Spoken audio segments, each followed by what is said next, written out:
Halo, perkenalkan nama saya Sonia Marimbuna, mahasiswa dari London School of Public Relations, kelas PR 214C. Untuk melengkapi ujian tengah semester yang sedang saya jalankan, di mata kuliah Public Relations Program, saya ingin membagikan informasi tentang apa yang telah saya dapatkan selama 7 sesi berlangsung. Yang pertama adalah the definitions of PR. Public relations adalah reputasi tentang apa yang kita katakan dan yang kita lakukan itu selaras, sehingga orang-orang yang di luar organisasi atau perusahaan akan terpengaruh dan mendukung perusahaan tersebut. Selanjutnya adalah key definitions. Key definitions dibagi menjadi 3. Yang pertama adalah a project, yaitu sebuah kegiatan komunikasi yang ditentukan kapan dimulainya dan diselesaikannya untuk memenuhi komunikasi yang objektif. Contohnya adalah seorang PR membuat news release dan newsletter terkait dengan sesuatu yang akan dilakukan. Contohnya seperti launching produk maupun mengadakan press conference. Selanjutnya adalah a campaign, yaitu serangkaian kegiatan komunikasi yang terencana masing-masing dengan tujuan tertentu berkelanjutan selama periode waktu tertentu untuk memenuhi tujuan dan sasaran komunikasi untuk masalah tertentu. Contohnya seperti brand Body Shop yang adalah brand perawatan. Brand ini menyadari pentingnya untuk menjaga lingkungan, maka produk ini selalu menggunakan bahan-bahan yang ramah lingkungan. Yang terakhir adalah a program, yaitu serangkaian kegiatan komunikasi yang berkelanjutan untuk memenuhi beberapa tujuan yang mendukung tujuan komunikasi. Program memiliki komisi berkelanjutan dengan organisasi dan fokus pada hubungannya dengan publik tertentu. Contohnya program organisasi yang membuat para karyawannya berkembang mulai dari kekreatifan dan efektivitasnya. Nah, seperti pelatihan. Selanjutnya adalah prinsip PR dari Ivy Lee. Yang pertama itu adalah tell the truth. Jangan pernah memberikan informasi atau pembohongan kepada publik. Terus yang kedua adalah provide accurate facts, yaitu informasi yang kita berikan melalui jurnalis dari siaran pers itu harus berupa data dan fakta yang sesuai dengan kenyataan. Kita harus menyampaikan data-data yang sesungguhnya mengenai situasi dari perusahaan atau organisasi yang kita wakili. Lalu yang ketiga adalah give the public relations director access to top management so that she or he can influence decisions, yaitu memberikan top level management atau direktur di sebuah perusahaan akses kepada publik. Mereka juga harus dapat menyampaikan informasi yang dapat mempengaruhi pendapat publik terhadap reputasi perusahaan. Selanjutnya adalah fungsi PR. Yang pertama adalah menerjemahkan kebutuhan klien kepada publik.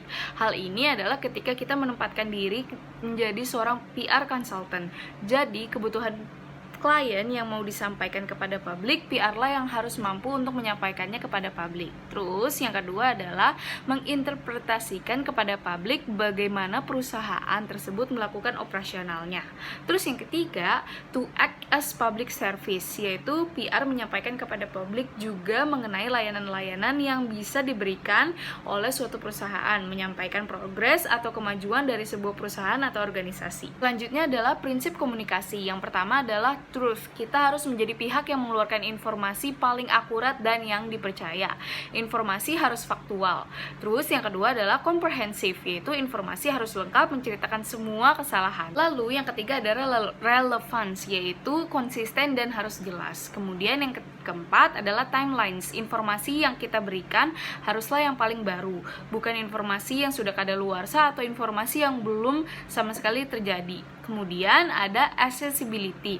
Sebagai seorang PR, kita harus mudah untuk diakses oleh para pencari informasi terhadap perusahaan atau organisasi yang kita wakili, sehingga bisa dianggap menjadi satu-satunya pihak yang paling mudah diakses dalam mendapatkan informasi yang dibutuhkan oleh publik atau media. Selanjutnya adalah elemen program PR. Yang pertama itu adalah situations analysis. Dalam analisa situasi, kita mempelajari apa saja situasi yang ada dalam perusahaan, baik yang internal maupun yang eksternal. Analisa situasi ada beberapa cara. Yang diperdalam adalah bagaimana menganalisis situasi perusahaan sebelum kita sampai kepada objektif perusahaan. Kita selesai dengan bagian menganalisis situasi yang terjadi baik itu di dalam perusahaan maupun di luar perusahaan, baru kita dapat menentukan objektifnya. Selanjutnya adalah objektif. Objektif adalah tujuan yang hendak dicapai dalam perencanaan program PR kita.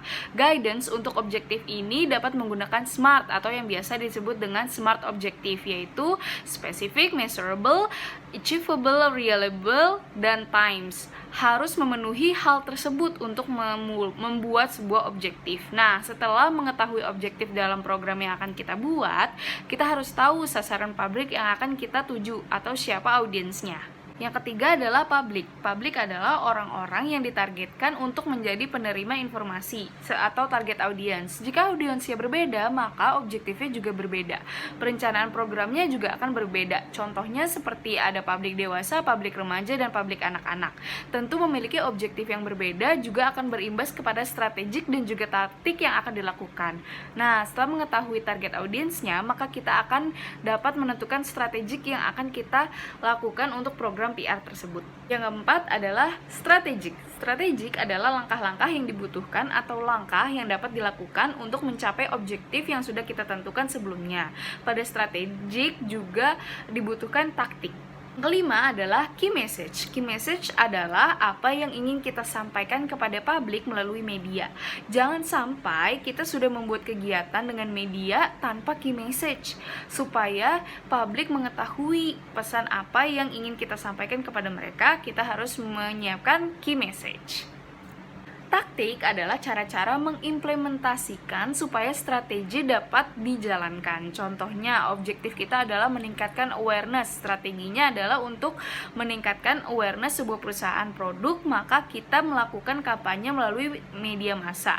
Taktiknya adalah kita mengundang media dalam media gathering dengan tujuan mengenalkan produk. Setelah menentukan strategik dan taktik, maka tak kalah penting yang harus kita siapkan adalah key message. Key message adalah apa yang ingin kita sampaikan kepada publik melalui media.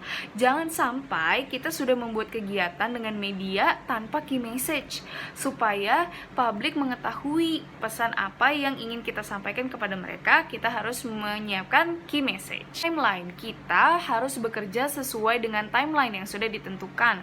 Kampanye apa saja yang harus dilakukan, di mana fixnya, bagaimanakah pesan tersebut bisa sampai kepada publik. Terus follow up-nya bagaimana, kita juga harus melihat dari timeline. Nah, selain timeline, yang tidak kalah pentingnya adalah budgeting. Seorang PR harus menguasai budgeting dari awal sampai akhir. Pre-campaign, budget juga tentu harus sudah dihitung sampai kepada post-campaign. Nah, jika ada kampanye-kampanye lanjutan yang mendukung kampanye utama, hal tersebut harus masuk ke dalam budget. Nah, setelah hal-hal di atas dilakukan, maka hal yang terakhir yang harus dilakukan adalah evaluasi terhadap seluruh kampanye. Evaluations gunanya untuk melihat apakah program yang kita lakukan sudah sesuai atau sudah mencapai objektif yang kita inginkan. Evaluasi ini juga berguna untuk menentukan kampanye berikutnya. Kita bisa belajar dari kampanye yang sudah kita jalankan melalui evaluasi ini. Selain itu, dari evaluasi tadi dapat dijadikan patokan untuk analisa situasi di kampanye berikutnya. Nah, selain itu, saya juga belajar tentang penelitian kualitatif dan kuantitatif. Yang pertama adalah penelitian kualitatif, yaitu materinya dapat diambil dari buku, koran, majalah, internet, jurnal, video, dan juga database. Terus, ada 3 bentuk penelitian kualitatif populer dan banyak digunakan dan ditemukan dalam hubungan masyarakat. Yang pertama itu adalah depth interview, yaitu suatu metode penelitian formal yang digunakan seseorang untuk mewawancari orang lain dalam situasi 1-1.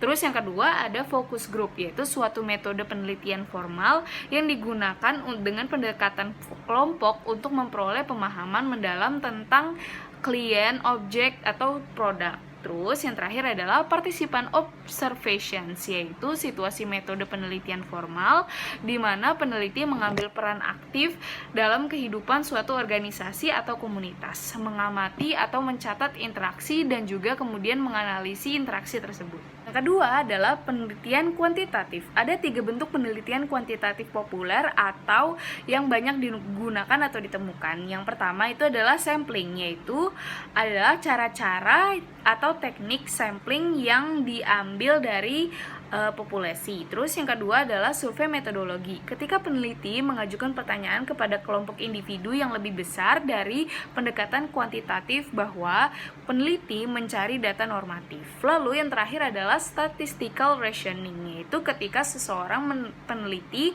menggunakan metode kuantitatif. Ia mengambil data numerik dan menafsirkannya melalui penalaran statistik. Baiklah, demikian yang sudah saya sampaikan. Jika ada kekurangan atau salah kata, saya mohon maaf. Terima kasih atas perhatiannya. Tuhan memberkati.